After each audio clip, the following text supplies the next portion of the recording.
कि ब्राह्मणों के जो दांत होते हैं खाने के कुछ और होते हैं और दिखाने के कुछ और होते हैं। कि पंडित दयानंद सरस्वती ने भी हिंदू अपने आप को स्वीकार नहीं किया, इसीलिए उसने अपने संगठन का नाम हिंदू समाज न रख करके आर्य समाज रखा। कि जब भी भारत में इलेक्शन आते हैं तो हिंदुत्व का मुद्दा उठाया जाता है, हिंदुत्व का मुद्दा उठाया जाता है और ये कहते हैं कि हिंदुत्व खतरे में है, सारे हिंदू एक हो जाओ। एससी एसटी ओबीसी को लोगों को लगता है कि हाँ हम तो हिंदू है, हिंदू है, और ये मुसलमानों को हमारा दुश्मन बताते हैं और दुश्मन सिद्ध करने के लिए जगह जगह दंगे और फसाद करा देते हैं। जब ये दंगे और फसाद कर देते हैं तो हमारे समाज को लगता है कि वास्तव में ये मुसलमान हमारा दुश्मन है। बाबा साहब अंबेडकर कहा करते थे कि ब्राह्मणों के दिमाग में भी एक दिमाग और होता है। बाबा साहब अंबेडकर कहा करते थे कि ब्राह्मणों के दिमाग में एक और दिमाग होता है। इसका मतलब है कि ब्राह्मणों के जो दांत होते हैं खाने के कुछ और होते हैं और दिखाने के कुछ और होते हैं। खाने के कुछ और दिखाने के कुछ और। उसी तरह से अगर आरएसएस हिंदू राष्ट्र बनाना चाहती है तो उसके हिंदू राष्ट्र बनाने का जो मकसद है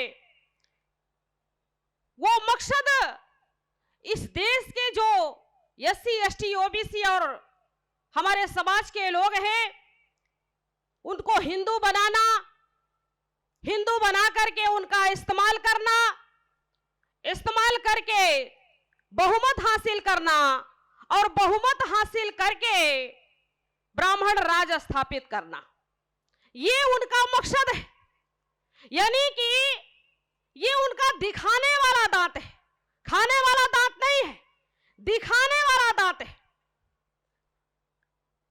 साथियों, ये जो हिंदू शब्द है, ये हिंदू शब्द हिंदी भाषा का शब्द है ही नहीं, बल्कि यह पारसी भाषा का शब्द है। यानी मुगलों के द्वारा दी गई गाली है। मुगलों ने कहा, यानी जब भारत में ये ब्राह्मण आए और उन्होंने हमारे समाज की जो दुर्दशा बना कर रखी थी, उस दुर्दशा को देख करके मुगलों ने हमें गुलाम कहा, हमें गुलाम कहा। और गुलाम का मतलब होता है काला चोर, जिसकी हीन दीन दशा खराब हो, जो लाचार और मजबूर हो। तो इस तरह से हिंदू शब्द स्थापित करने का ब्राह्मणों का एक बहुत बड़ा षड्यंत्र है, बहुत बड़ा षड्यंत्र है। 1875 ईस्वी में पंडित दयानंद सरस्वती ने एक किताब लिखी थी और उस किताब का नाम रखा सत्यार्थ प्रकाश। सत्यार्थ प्रकाश नाम की किताब लिखी और उस किताब के अंदर लिखा कि यह मुगलों द्वारा दी गई गाली है। हिंदू शब्द मुगलों के द्वारा दी गई गाली है। यानी कि पंडित दयानंद सरस्वती ने भी हिंदू शब्द को स्वीकार नहीं किया और उसने एक संगठन बनाया। उस संगठन का नाम हिंदू शब्द नहीं रखा, हिंदू समाज नहीं रखा, बल्कि आर्य समाज रखा।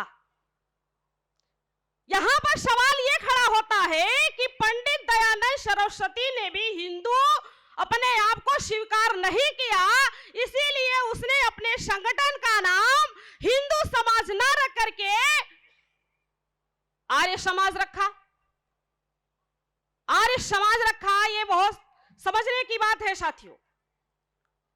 जबकि जब मुगल इस देश में आए और मुगल शासक मोहम्मद बिन कासिम ने इस देश में रहने वाले सारे हिंदुओं पर जजिया कर लगाया था, और जब जजिया कर लगाया था और कहा कि यानी गैर मुस्लिमों पर जजिया कर लगाया था, और उसने एक टीम बनाई थी और टीम बना करके कहा जाओ और जो हिंदू लोग हैं उनसे कर वसूलने का कार्य करो। इस संबंध में वो जो टीम थी, वो टीम जब कर वसूलने के लिए जाती है तो ब्राह्मणों के घर में गई। जब ब्राह्मणों के घर में गई और जजिया कर मांगने लगे वो टीम, तो ब्राह्मणों ने कहा कि हम जजिया कर नहीं देंगे। क्यों नहीं देंगे? क्योंकि हम हिंदू है ही नहीं, हम तो ब्राह्मण है। हम हिंदू नहीं है, हम तो ब्राह्मण है, हमें जजिया कर से मुक्त किया जाए। और यही नहीं, सिंध प्रांत के देवल के ब्राह्मणों ने भूख हड़ताल किया, और भूख हड़ताल करके उन्होंने कहा कि हमारा जो नाम है हिंदू की सूची में जो रखा गया है वो हटाया जाए, वो हटाने का कार्य किया जाए। साथियों, इस बात को आप लोग को समझना होगा कि वो हमारे समाज के जो एससी एसटी ओबीसी के लोग हैं उनका हिंदू के नाम पर इस्तेमाल करना चाहते हैं। और यही नहीं, 1917 ईस्वी में जब ब्रिटेन में वयस्क मताधिकार का आंदोलन शुरू हुआ तो भारत में रहने वाले जो ब्राह्मण हैं उनके कान खड़े हो गए। उन्होंने सोचा अगर वयस्क मताधिकार लागू हो जाएगा तो भारत में भी ब्रिटिश सरकार है, और भारत में जो हमारी संख्या है वो मात्र 3.5% है, और 3.5% लोग जो एक पंच का भी चुनाव नहीं जीत सकते, और इस देश में जो 85% समाज है वो शूद्रों की है, तो उन्होंने अपने एक षड्यंत्र दिमाग का इस्तेमाल किया और सोचा कि ये जो शूद्र लोग हैं ये हिंदू के नाम पर प्रस्थापित हो गए हैं, और अगर हम हिंदू के नाम पर प्रस्थापित हो जाएंगे तो हम ये जो शूद्र लोग हैं, जो 85% समाज के लोग हैं, भारत में रहने वाले लोग हैं, हम उनके लीडर बन जाएंगे, और जब हम उनके लीडर बन जाएंगे तो हम सत्ता पर काबिज हो जाएंगे। इस तरह से उन्होंने क्या किया, उन्होंने सोचा कि हमें हिंदू संगठन बनाने चाहिए,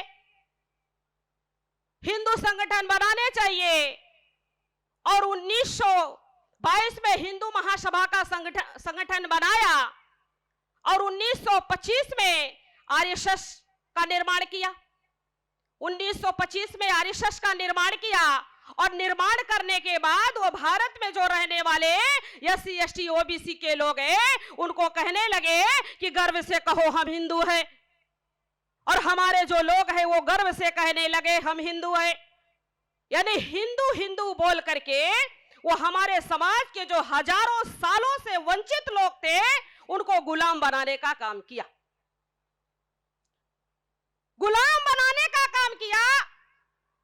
और साथियों इस तरह से वो भी 2014 में उन्होंने हिंदू के नाम पर सत्ता पर काबिज हुए, हिंदू के नाम पर हल्ला बोला, और जो एससी एसटी ओबीसी के लोग हैं उनको लामबंद किया। लामबंद करने के बाद वो उनको जो है उनका वोट हासिल किया, और वोट हासिल करने के बाद सत्ता पर काबिज किया, और आज वर्तमान में वो राम राज स्थापित करना चाहते हैं और हमें हमारे सारे अधिकारों से वंचित करना चाहते हैं। जो लोग इस देश के रहने वाले नहीं है, विदेशी है, वो खुद हमारे समाज के लोगों को, एससी एसटी ओबीसी के लोगों को विदेशी कह रहे हैं। सीए एनआरसी और एनपीआर के माध्यम से हमें विदेशी कह रहे हैं। ये बड़े हैरान कर देने वाली बात है, कि जो खुद इस देश के रहने वाले नहीं है और इस देश में जो रहने वाले लोग हैं, जो मूल रूप से रहने वाले लोग हैं, उनको विदेशी साबित करने पर लगे हुए हैं। इस बात को आप लोगों को समझना होगा। और 1925 में जब इन लोगों ने आरएसएस का 1922 में हिंदू महासभा का संगठन बनाया, तो फिर क्या हुआ? इन्होंने कोई जल्दबाजी नहीं की थी। उस समय कोई जल्दबाजी नहीं की थी, बल्कि लंबे समय तक कार्य किया, और जिसकी वजह से यानी 90 साल तक कार्य किया, और जिसकी वजह से 2014 में वो सत्ता पर काबिज होते हैं। हिंदू राष्ट्र बनाने की बात करते हैं। आपको सोचना पड़ेगा कि जब भी भारत में इलेक्शन आते हैं तो हिंदुत्व का मुद्दा उठाया जाता है, हिंदुत्व का मुद्दा उठाया जाता है, और ये कहते हैं कि हिंदुत्व खतरे में है, सारे हिंदू एक हो जाओ, सारे हिंदू एक हो जाओ। तो हमारे एससी एसटी ओबीसी को लोगों को लगता है कि हाँ, हम तो हिंदू है, हिंदू है, और ये मुसलमानों को हमारा दुश्मन बताते हैं, और दुश्मन सिद्ध करने के लिए जगह जगह दंगे और फसाद करा देते हैं। जब ये दंगे और फसाद कर देते हैं तो हमारे समाज को लगता है कि वास्तव में ये मुसलमान हमारा दुश्मन है। ऐसा लगने लगता है कि वास्तव में ये मुसलमान हमारा दुश्मन है, और जैसे ही हमारा एससी एसटी ओबीसी का समाज के लोग अपने आप को हिंदू मानते हैं, तो ये जो अल्पसंख्यक के लोग हैं ये बहुसंख्यक हो जाते हैं, ये बहुसंख्यक हो जाते हैं। जरा गौर कीजिए, जब आपके अधिकारों की बात आती है, आपके आरक्षण की बात आती है, आपके नौकरी की बात आती है, तो आप जातियों में बढ़ जाते हो, और जब सत्ता की इनकी हिंदुत्व इनके खतरे में होता है, तो ये सत्ता की बात आती है तो ये हिंदू का नारा लगाने का काम करते हैं, और हमारे ही समाज में आकर के गर्व से कहते हैं कि कहो हिंदू है, हिंदू का नारा लगाते हैं, और हमारे लोग बड़े गर्व से हिंदू कहने लगते हैं। इस बात को हमें समझना होगा, और हिंदू राष्ट्र ना बन पाए, ये अपने मिशन में सफल ना हो पाए, इसके लिए आप लोगों को श्रम बुद्धि पैसा हुनर लगा करके आप लोगों को कार्य करना होगा।